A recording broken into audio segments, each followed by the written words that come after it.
देवकी नंदन कृष्ण गीता पाठेन तुष्यति यथा न वेदैदानेन यज्ञतीर्थव्रतादिभिः।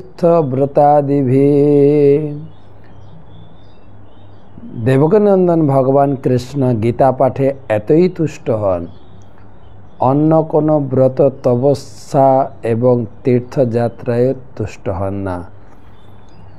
भगवद गीता तृतीय अध्याय 11 श्लोक। देवान् भावयतानेन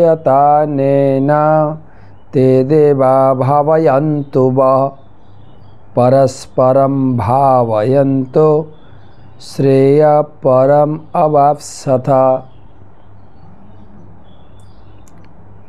भगवान बोलছেন তোমাদের যজ্ঞ অনুষ্ঠানে প্রীত হয়ে দেবতারা তোমাদের প্রীতি সাধন করবেন।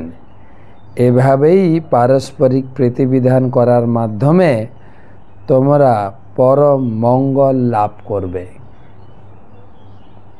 গতকালকের সঙ্গে একটু লিঙ্ক করে বলি, ভগবান বলেছেন আমি যজ্ঞ সহ তোমাদের এই জগতে সৃষ্টি করেছি।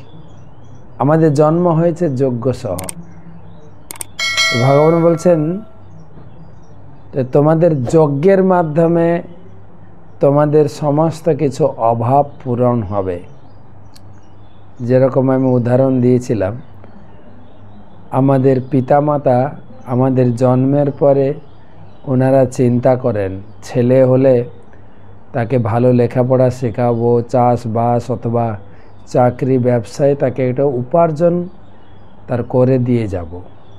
মেয়ে হলে তাকে খুব ভালো ঘরে বিয়ে দেব, তার জন্য অন্ন বস্ত্রের অভাব না হয়। ভগবানও আমাদের জন্মের বা সৃষ্টির সময় এই অন্ন বস্ত্র আহারের ব্যবস্থা করে গেছেন।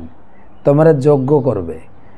যজ্ঞ করলে কি হবে? দেবান ভাবয়তানেন। যজ্ঞ করলে দেবতারা সন্তুষ্ট হবে, আর দেবতারা সন্তুষ্ট হলে তারা আমাদের যা দরকার পরস্পরং ভাবয়ন্ত।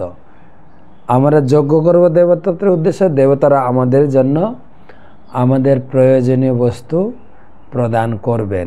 এইভাবে পরস্পর প্রীতি বিনিময়ের মাধ্যমে আমাদের ইহজীবনে মঙ্গল, পরজীবনেও মঙ্গল হবে। যজ্ঞ কলিযুগের জন্য হরিনাম যজ্ঞ, হরিনাম করব এবং দেবতারা সন্তুষ্ট হয়ে আমাদের যা প্রয়োজন সমস্ত অভাব পূরণ করবেন। যজ্ঞই হচ্ছে আমাদের জীবন আধারের একমাত্র উপায়।